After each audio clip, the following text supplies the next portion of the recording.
Welcome to On the Brink with Andi Simon. I'm Andi Simon, and I'm here to help you get off the brink. And I love doing that by bringing you great people to hear so that you can see, feel, and think in new ways about yourself, your business, where you're going, the world around you. Remember, everything is in context. I learned as an anthropologist many years ago that out of context data has no meaning.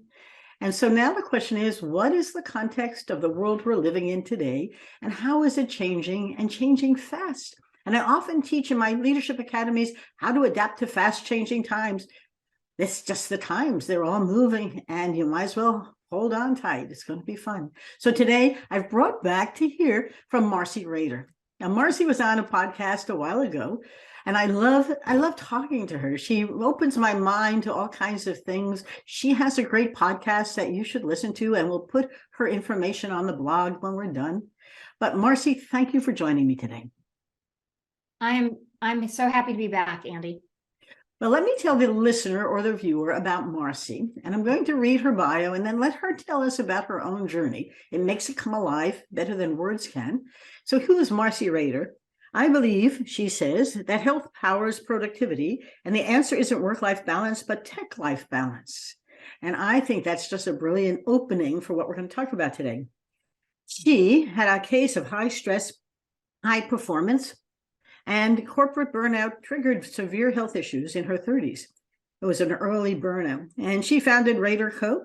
to rethink and revitalize productivity for leaders, teams, and organizations. At Rader Co., by the way, they take off Fridays, so don't try and reach her on Fridays. Her little email comes back and says, we believe that you need a day for yourself, and I love it. She founded Rader Co. to rethink, revitalize productivity for leaders, teams, and organizations. And she helps executives and their teams banish burnout. What a great idea. Now, keep good people and move forward through coaching, consulting, training, and speaking. And her speaking is centered on practical, tailored tools, health, sustainable habits, and accountability. She's one of only 850 certified speaking professionals worldwide, a certified virtual presenter, and a certified digital wellness practitioner. I'm going to pause there, because while I enjoy reading it, it really is nowhere near as interesting as what Marcey's going to tell you about a post-burnout person who thrives by helping people never burn out, which is a strange thing for us to do, burning up and burning out. Marcey, thanks. And tell us about your journey. Who is Marcey? Well, Andi, I am celebrating my 10th business anniversary this year. Woohoo! So I am very excited about that, because when I came from the pharmaceutical and biotech clinical research industry, and when I started my business, I had no idea what I was doing. I was very naive, which in some ways is very good. I didn't know that I wasn't supposed to be a hotel spokesperson my second year of business. I didn't know that I wasn't supposed to have this business model that other people hadn't, thought of before. But then, those things turned out to be good. But then there are also, of course, other things, many mistakes that I earned many lessons from along the way. But the burnout piece is really important to me because I was very young. I was in my mid-30s.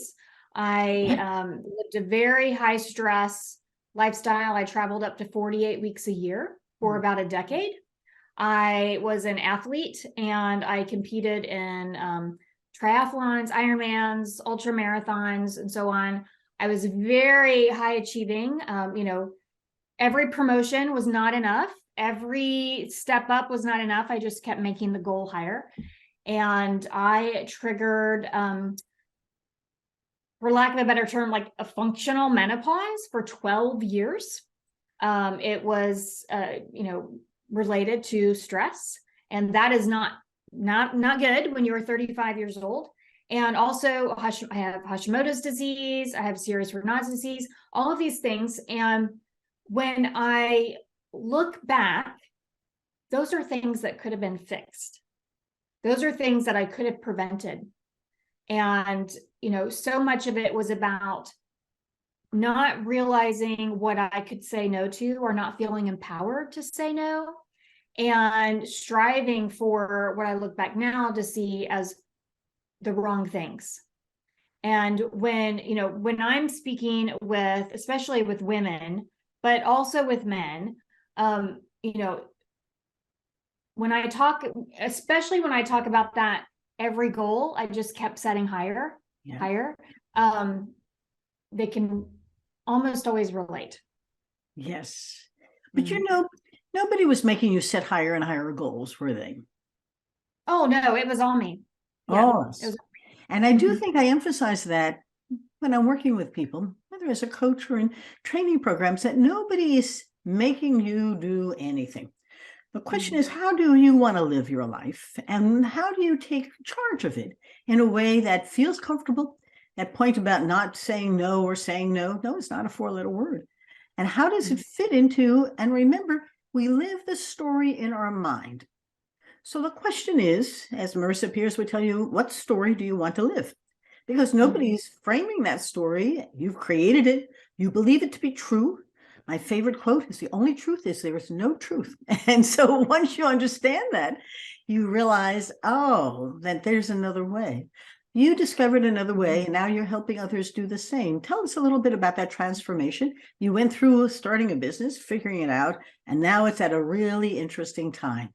Where is it? 10 years into it, you have really hit your stride. We have. It's really exciting. So we are a combination of speaking, training, and coaching and consulting. And we are productivity focused, but always with health centered around it. So it doesn't matter how many boxes you check, Andi, if you're staying up all night to do it. It doesn't matter how many emails you answer if you're answering them, at dinner with your family, and so it's always with the health focus. But we have different subject matter experts that we pull in. So productivity is the umbrella, but we have people, leadership experts, mindfulness, cultures of belonging, communications, presentations. We have these different experts that we can bring in so we can be more of like a one-stop shop. And we've worked with companies as small as one-person tech companies to Delta Airlines. And so, we have seen many iterations of what works and definitely what doesn't work. And what we're about a 50-50 training and coaching consulting, and we like that. I like having that split because, like, when COVID happened, it worked out very well for us. Our business didn't suffer at all. We actually had more business than we can handle. And it's made companies are not the pandemic, when so many people went remote. That was already a specialty of ours. I've worked remote since 2001. Yes. And and so I've been training individuals work well remotely for about 15 years. So when the pandemic hit and everybody was, going out of their minds, how are we going to do this? We had so many people that would contact us and say, like, I don't know how we found out about you, but we need training tomorrow. And so, that kind of that transition that as a country that we are shifting into now, we're kind of figuring out, how do we work hybrid? How do I work differently at home 3 days a week and in the office 2 days a week? And so it is always shifting. I am never our director of marketing, she started with us a couple years ago and is very new to all of this. And she said, every time I feel like, we can kind of cruise, then something changes and shifts. And it's like, yes, that there's not a lot of cruising. There's always going to be change. Well, and her point about we're going to cruise, no, not with Marcey anyway. Maybe a company, but if you have a fixed mindset, you're in the wrong place. This is a time for growth. And in fact, your job is to bring innovative ideas in because people need them and you need them as well. But the interesting part is that we have a good relationship with Washington University. We were out there last weekend for a reunion, and the athletic director and his team were very concerned about their athletes competing to see how little sleep they could get. And he started then putting them into meditation, yoga. And we have a room that we have dedicated in the athletic facility for study and turned it into a wellness center. And I said, you have to start early because their whole value is on an unrealistic life where that's not good for their athletic or their academic. But when he said that, I went, man, I didn't imagine that it went that. It probably goes right down into elementary school, where the ability to balance the different demands on us are trained. But this is interesting for people in business. You know, you and I both work among very successful business folks who can't quite figure out how to balance all of the options that they have in their day so that it is a doable day. And the number of young people, when they face the pandemic, ask the big question, if you only live once, how do I want to live it? And they are now starting to draw a line among companies to say, no, I'll only work with you if. And they're not quite sure what the if is, but they know that it isn't what it was. You know, I drive to work, I spend an hour in the car, I work 8-9 hours, I drive home, an hour in the car, and I'm supposed to have a life. And I have one client, and they all said, nope, we're perfectly happy working anywhere, and we'll be very efficient. But so now we have an interesting time of rethinking what comes next. What do you see coming next? Because you're out there watching, talking, and helping them really design the future. And someone once said, the future is here already. It's just not widely distributed. And you're trying to distribute it. What do you see? Well, first, I just have to comment that makes me very sad that they're wearing that sleep badge, that lack of sleep badge so young. I wore it as well, but I'm hoping that it's becoming less and less of a thing, that wearing that badge, that I get such few sleep. But also the same, you know, I work X amount of hours, and bragging about that I work 60 hours, 70 hours a week. I used to do that too. It's not anything to brag about anymore. What I see is that more people looking for jobs are going to be looking at companies that don't have an always on culture. Because as you said in the intro, it's really not, it's not work-life balance. There's always going to be, it's like a teeter-totter, work and personal life, and your work is part of your life. So I don't really like that term. It's really, when people say they want more work-life balance, a lot of times they're talking about tech life balance, and because it's our technology that is infiltrating our personal lives. It's that we're getting emails at night from our boss or our team members, we're getting pinged on the weekends, and we have this always on culture. And part of that came from COVID, you know, and it wasn't our fault. You know, a lot of companies didn't know how to work remote. They were thrown into it without policies. There were parents that were just working whenever they could, you know, when their kids were asleep, or when they had 2 hours of babysitter a day, or, you know, I mean, it was just people were working whenever they could. And, you know, it's hard to untrain yourself from bad habits. And we've gotten into really bad habits as a culture. And so these companies that have this always on culture, what they don't realize is that it creates micro stresses for their employees. And these micro stresses build up over time. And even if you are, you know, if you are a boss and you say, if I send you an email at night, I don't expect you to answer it. Right. That doesn't matter.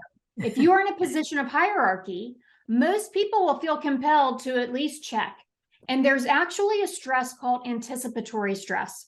And when people are just like, maybe I'll get an email, they're anticipating that stress. And what we've recently learned is that anticipatory stress actually filters into your family. And so it's this digital wellness, which is, you know, it's kind of a new term, but, you know, not in my world, but for companies to think about, you know, investing in a digitally well culture. And actually, I'm certified by the Digital Wellness Institute, and I'm one of the few practitioners that have partnered with them in their digitally well workplace certification. I mean, there's actually certification now. And what I, am promoting to the companies that I work with is that you could be one of the first to be a digitally well workplace. And while it may seem like it doesn't matter as much now, a few years from now, it's going to matter a lot, because it's going to be one of those things that employees look at, just like when they look at the B Corp symbol or things like that. Like, is this company that I'm going to invest my, part of my life in, do they care? Do they really care about, how things are for me outside of work hours? To some degree, the companies themselves should be talking and working with those employees to create a company for the future. Because nobody really knows. The youngers are trying to devise something that makes some sense, but you have so many variables coming in, and the elders have been there a long time. The habits are the way we do things. Every time I get hired to help a company change, we start with, well, no, that's the way we do things. That's the way it's done. I said, I know, but it's not working anymore. But I don't know what will work. And I said, that is the interesting question. It's a time for exploring, experimenting, collaborating. Go out and see what others are doing that might work. But most of all, think about the customer and the employee as if they're collaborators in co-creating the work of the future. It's no longer, I make it, you buy it. It's no longer, you work for here, I'll tell you what to do. Everything that we did is gone. If not in your company, it should be, because now the collaboration will create really rich possibilities. I did some work with one fellow, and his head of sales said, well, I got 3 phone calls from folks who wanted things that we don't do. I said, so what did you do? I said, well, we don't do that. I said, well, they are looking for a solution. Can you help them? You can be a general contractor. There are all kinds of opportunities for folks. And the market is, I need this. Who can help me? It's not, you make this, I'll buy it. Change the mind. Remember, the words we use change the worlds we live in. And now it's time. I love your the tech, Chat GPT. I can't tell you how many folks say, oh, I'm not going to use that. I said, oh, yes, you are. Because it's absolutely fascinating. And then I did a bunch of podcasts on blockchain. And one of the women in my book has created a whole blockchain company for the supply chain. And that's transformed. The city of Zug in Switzerland is completely on blockchain. What are we fighting? It's so fascinating. Now, as you're working with, are there any cases you could suggest to the audience that might illustrate what you're seeing? I sometimes like to make the abstract a little concrete. For ChatGPT or digital wellness? Digital wellness. Digital wellness. Well, one thing that, just as a correction, Rader Co, we do work on Fridays. We just don't do email on Friday. And we also have no task Fridays. And the reason why, Fridays are used to finish up what we're doing so that we can go into the weekend and not be given something to do as we go in. And so we might be finishing up tasks, but we're not assigning them to each other. Well, let's finish that for a second, because you just defined a workplace of the future. Your own. I asked you for an illustrative case, but that's as good as any that you can share. Now, you've done this by design. Yes, and it was an experiment. I believe we tried something else first, and what we settled on was, that we liked Fridays to catch up. I've not lost any business, on a Friday. Nobody's getting dumped on, because it's actually called, there's a name, it's called the Friday dump. When somebody sends somebody something on a Friday afternoon, and even if it's not due to the next week, it's that anticipatory stress, right? It's that knowing like, oh, now I have this coming up. And, we have a very detailed out of office that we started at Thursday at 5 o'clock or whatever. And it's fun, but it gives everybody, the well, it links to our manifesto, which we have an email manifesto, to let people know how we communicate. And for companies that feel and I know this is not for all companies, like if you're a pest control company and people are trying to reach you to help remove their pests, I'm not saying this works for you. It could work for some roles within your company, but it's so much of it is communication expectations. Yes. And that people aren't caught off guard. And if people know, like when somebody signs up with us and they get the contract and they get their first email from us, their next steps, it says at the bottom, this is how we communicate. Here's the link to our manifesto. Here's how you communicate with us in case of an urgent matter, and so on. And as long as you communicate that to your vendors, your clients, your customers, there's no problem. No. We've never had anything but envy or happiness for us. Yes. And we've had companies that are starting to consider or shift into no meeting Fridays, or no emails after 1 p.m. on Fridays. People are just taking steps. But then the easiest solution is, if you do work off hours, just schedule your emails to send later. Yep. Well, and now, so there are tools you can use, schedule those emails to go later. There's a mindset that says, and there's not work and life, it's a balance, and you are in charge if you can take charge. And the other thing is that expectation management is really fascinating. There's nothing wrong with saying, my expectation is that I'm going to work really hard for 4 days. On Friday, I'm going to get reorganized, get everything into place so that I can relax. And my weekends are mine. And I had a great editor who simply said, no, I don't do anything on the weekends for the publication because it's my time with my family. And I said, interesting. Now, I've been a consultant for 22 years. I've been in my own business. And over the years, the creep on Friday became onerous. And in recent years, I've just made Fridays, by and large, my day. Anything that I want to do for myself, I try to do on that Friday. That doesn't mean I can't do it other times. But I put on 3 million miles on my body, so I needed a little bit of my time. And I urge people who are in the consulting business, you'd be amazed how other people begin to say, oh, that's a good idea. I can have my time also. And it becomes, the pandemic did something very interesting. My husband and I both traveled a great deal for business, and then we would travel for vacations. Every 90 days, we took a trip. The pandemic brought us together. We didn't travel. And we went, oh, this is fun. Now, how do we get it done with a little time anyhow? Because you work all the time. Marcey, I could talk to you all day because I think that you're on the brink of something quite transformative. For our audience, give them 2 or 3 things you don't want them to forget. Often the listener remembers the end even better than the beginning.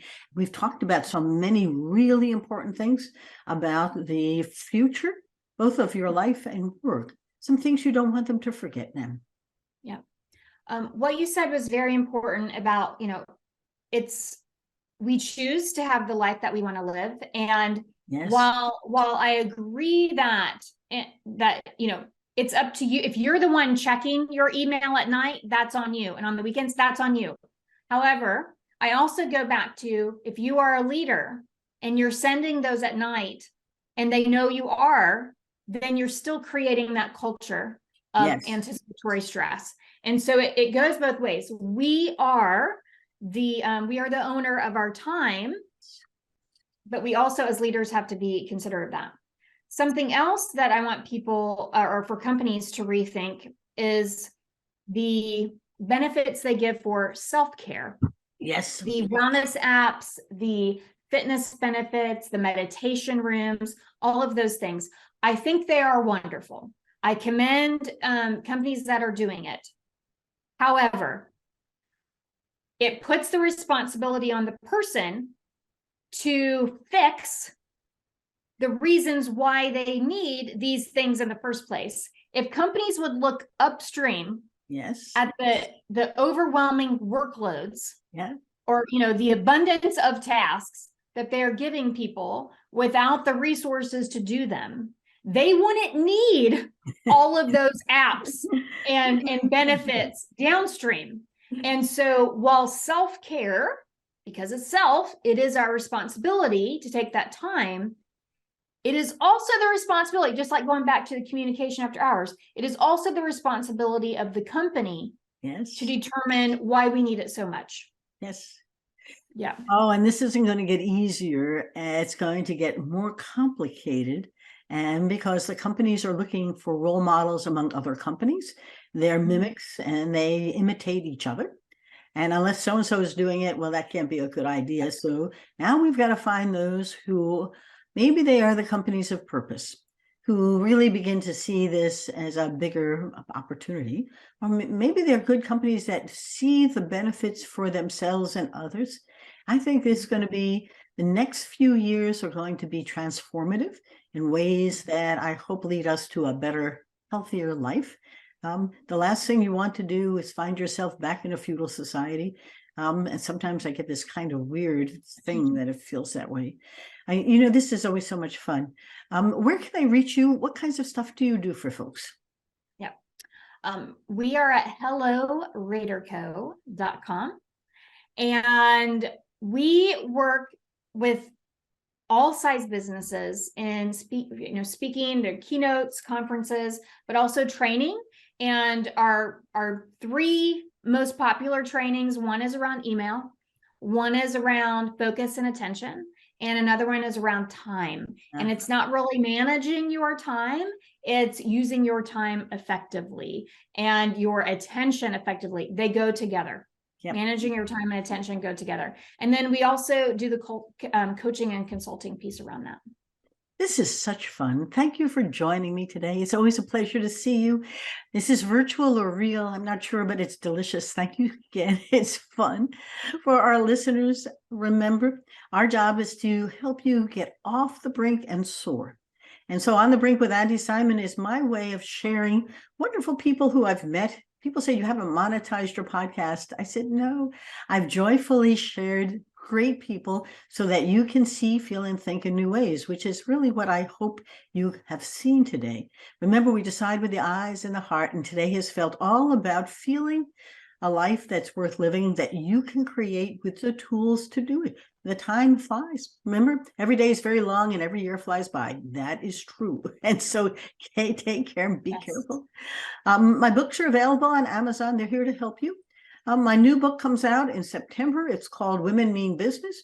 You can pre-order it on Amazon, which I would hope you will do. Amazon loves pre-orders, and you can even order a bunch of them there to share.